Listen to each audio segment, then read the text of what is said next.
action. All right. Hi, guys. Hi, and here's your host and the most sub senior. Yeah, that's It's me, gonna kick aka it off. Rajesh. And you're- I'm sub junior, aka Vyom Subramanian, and together we are the football Subs. All right, guys.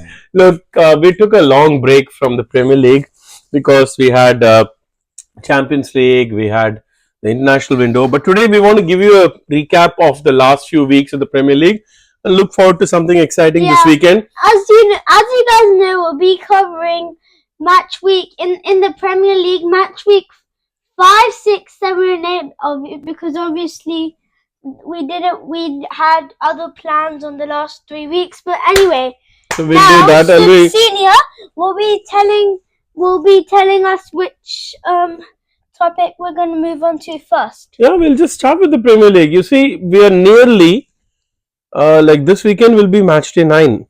That's more than just about less than a quarter of the season.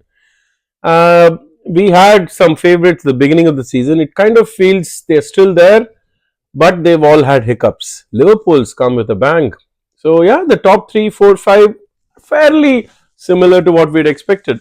But why don't we talk a little bit about the first 2 weeks, match days 6 and 7. Then we'll talk about 8, and then we'll look forward to 9. 6 and 7, they were standard, weren't they? They had some good wins for the leaders. Arsenal came back to beat Leicester. What is the score there? 4-2. 4-2. And they were down, right? They were down. They were 2-all, and then in the last dying minutes they won, which was brilliant. Man City continued their winning form. No, they didn't. They actually drew that particular weekend. Yep.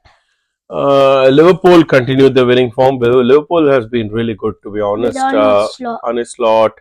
And the 3 of their mainstay stars who are still looking for the final year of the contract, though there's talk of Alexander Arnold going to Mohamed Real Madrid. Real Madrid, and Salah and others. But yeah, and there are also many other defenders going to Madrid, like some from Arsenal, like Saliba. Possibly. Maybe the Saliba chances, maybe not really after the red card. We'll see. Yeah. So anyway, that was match day 6. Match day 7 was again fairly similar.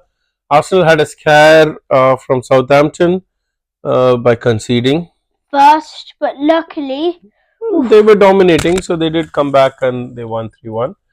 Man City had a good game with Fulham, wasn't it? Where they had a scare. Fulham stretched them quite a bit, and they eventually won.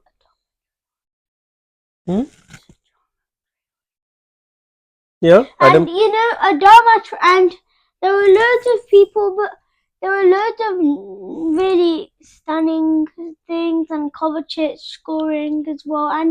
But anyway, now we're gonna talk about. Actually, stay with that Adama Traore. He's so fast, isn't he? He's really fast, but and there were chances. They could have beaten him. There were loads of chances for him, but he has all of the pace. He even outpaced one of the fastest defenders in the Premier League. Correct. Kyle Walker. Correct. And he needs the finishing touch. Yeah, that's true. He does need to do that. Look, let's cover a little bit of the other teams. They've all been doing well, actually. Aston Villa found their winning ways again. That was good. Tottenham really did well. They thrashed Manchester United, didn't they? 3-0. They found their winning ways as well. Chelsea were okay, but they're winning, they're losing. They're still in the top 5, 6 within striking distance of a top 4 place. So they're trying to find their own thing.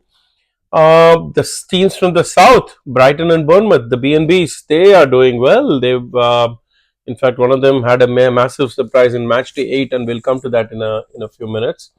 But broadly, match day 6 and 7 saw the table kind of getting consolidated with Liverpool at 18 points, Man City, Arsenal at 17, and Aston Villa and Chelsea within touching distance.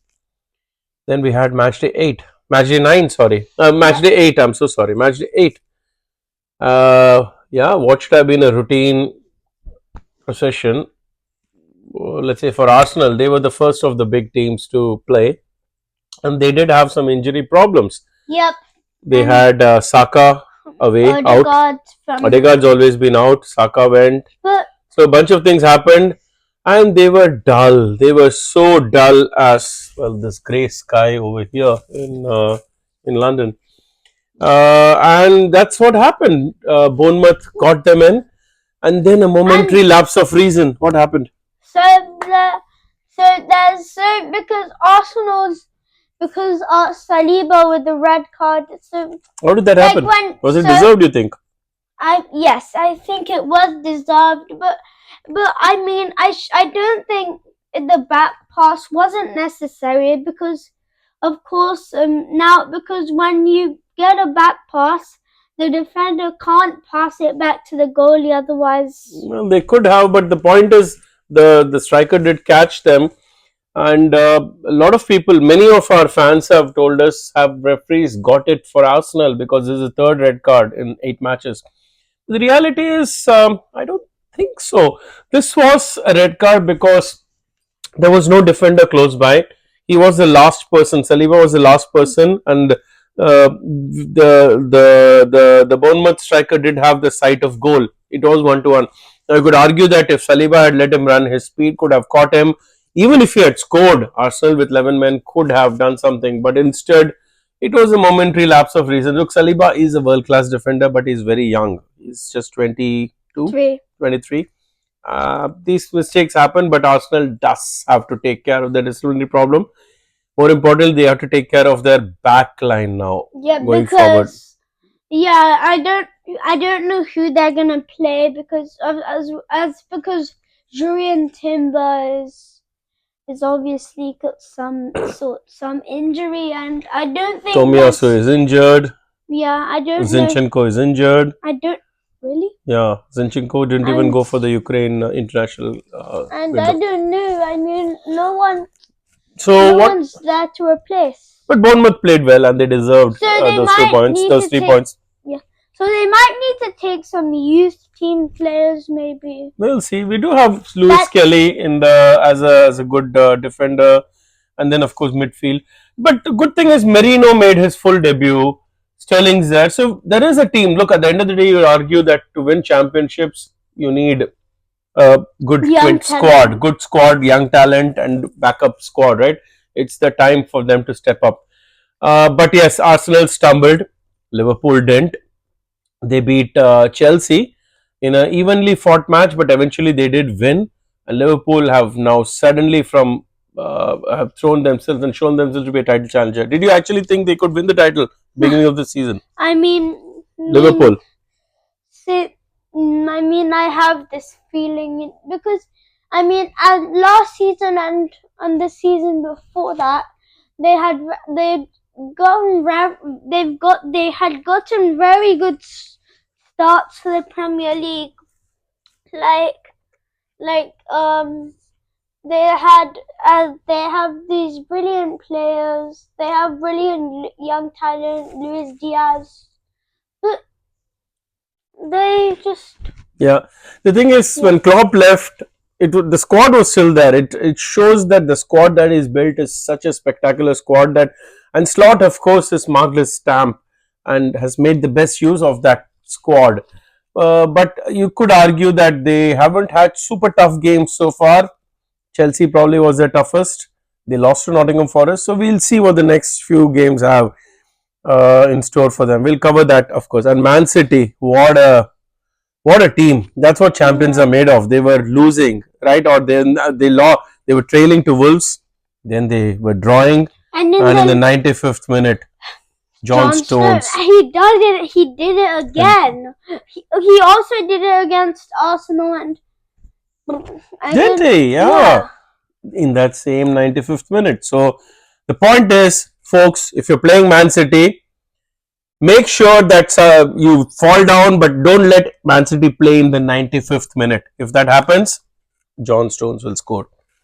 So, and also, so that was what happened. And also, also that I think it's why because like as you know, like every time when someone saw any teams winning against Man City, when Man City are trailing, they always go to attack. So, and then of course the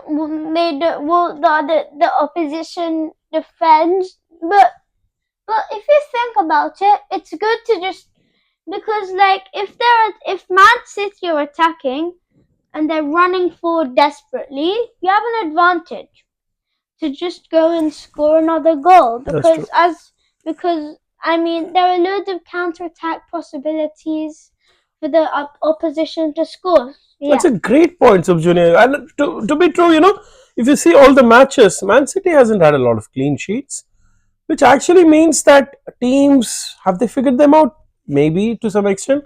Has Man City been better than the rest? Of course they have. That's why they're nearly at the top. So anyway, there we are at the beginning of this week. So you have Liverpool leading by 3 points to no leading by 1 point. Man City at Liverpool at 21, Man City at 20, And Arsenal and Arsenal Aston Villa at 17, and Chelsea behind. And this weekend should be again a crackerjack of a weekend. So we have some juicy events.